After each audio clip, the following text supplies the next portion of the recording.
In the past week, we have seen the state of Georgia enact new restrictive voting laws for their state, severely limiting what kinds of people can vote absentee. And ladies and gentlemen, that is just the beginning. I mean, considering how many pieces of legislation Republicans have put forward at the state level across the country, this isn't even the beginning yet, right? This is the prologue to what is coming down the pipeline.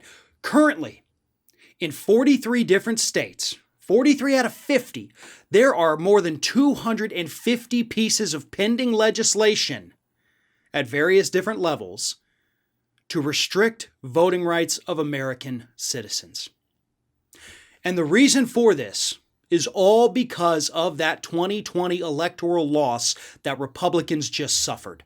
And of course, the losses that they suffered in 2018. Georgia is a great example because it's not just what happened to them in 2020, it's what happened to them in 2018 with Brian Kemp. If Brian Kemp had not, as then Secretary of State, now Governor, purged a couple 100,000 people from the voting rolls, Stacey Abrams would be governor of Georgia right now. And they saw that in 2018 and they got to work. Florida, similar example, right? Overwhelming a couple years ago, 2018 as well, we voted to give felons their voting rights back. And so the Republican-controlled state legislature immediately went to work, put in their oppressive poll tax, and prevented tens of thousands of former felons from actually getting their right to vote back because they hadn't paid off all of their prosecutorial costs. And those are just two examples, again, out of 250 pieces of legislation. These are Republicans pushing them, and they're pushing them because they understand one simple truth. A simple truth, by the way, that they have freely admitted in recent years.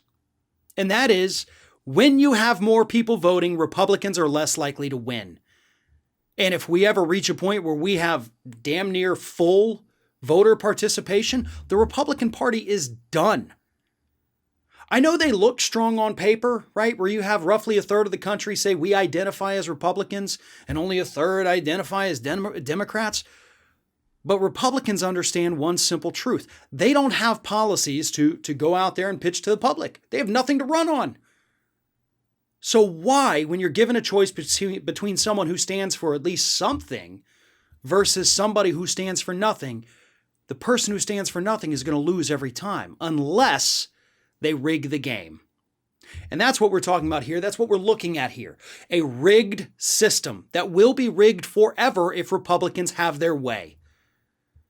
Because all it takes is one state to rig their elections to where Republicans win, then they gerrymander the state to where Republicans continue to win, then this state does it, then this state and this one. It becomes an endless cycle. Once it starts to be a little bit rigged, it snowballs from there. And that's what we're looking at right now happening across the country.